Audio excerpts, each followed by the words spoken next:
بہت پہلے جب ہر جگہ بادشاہ ہی حکومت کیا کرتے تھے، ایک مرتبہ ایک بادشاہ اپنے ایک ملازم سردار سے ناراض ہو گیا اور اسے دربار سے نکال دیا اور حکم دیا گیا کہ تم دن رات اپنے گھر میں پڑے رہو، نہ کہیں باہر جا سکتے ہو اور نہ ہی کہیں کام کر سکتے ہو۔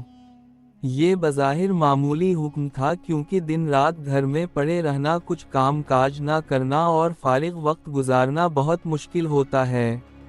ویسے بھی ایک آدمی ایک ہی جگہ اور ایک قسم کے لوگوں میں رہتے رہتے گھبرا جاتا ہے اور بہت وحشت ہوتی ہے۔ وقت کاٹنا دوبھر ہو جاتا ہے، چنانچہ اس کے ساتھ بھی ایسی ہی ہوا۔ وہ سارا دن پڑا رہتا اور کوئی کام نہیں کر سکتا تھا۔ سردار بہت پریشان تھا کیونکہ اس کے بچوں کے پیٹ بھرنے کا سوال تھا۔ جب وہ گھر سے باہر قدم نہیں نکالے گا تو بیوی بچوں کو کھلائے گا کہاں سے؟ اتفاق سے کچھ دنوں کے بعد بادشاہ، وزیر اور شہزادے بلائے گئے۔ سردار کو ایک ترکیب سوجھی تو اس کی آنکھیں چمک اٹھیں۔ اس نے اپنی بیوی کو پڑوس میں ایک قیمتی جوڑا لانے کے لیے بھیجا۔ وہ پڑوس سے قیمتی جوڑا لے آئی۔ سردار نے مانگے کا قیمتی جوڑا جلدی سے زیب تن کیا اور گھر سے نکل پڑا اور شان سے چلتا ہوا شاہی دربار میں جا پہنچا۔ درباری سمجھے کہ کوئی معزز مہمان ہے، اسے لے جا کر بڑے ادب سے دوسرے بڑے لوگوں کے ساتھ کرسی پر بیٹھا دیا۔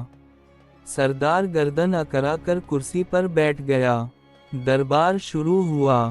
جشن کی تمام رسمی ادا کی گئیں اور اس کے بعد دسترخوان پر اعلیٰ قسم کے کھانے رکھے گئے۔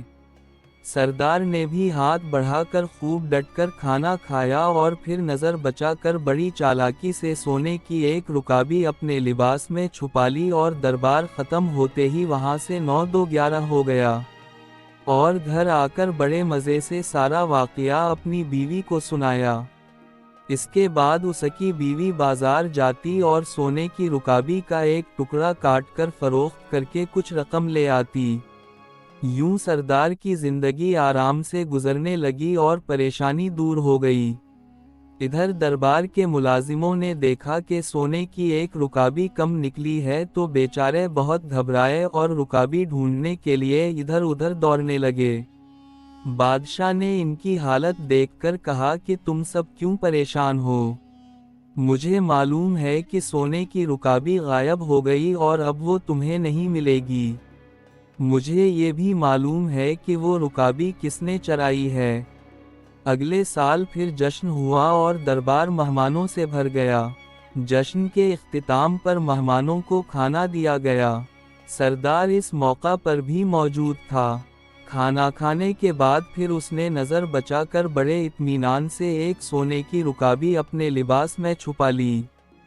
دربار ختم ہو تو مہمان جانے لگے تو سردار بھی محل کے دروازے سے باہر نکلنے لگا کہ اچانک بادشاہ سامنے آ گیا۔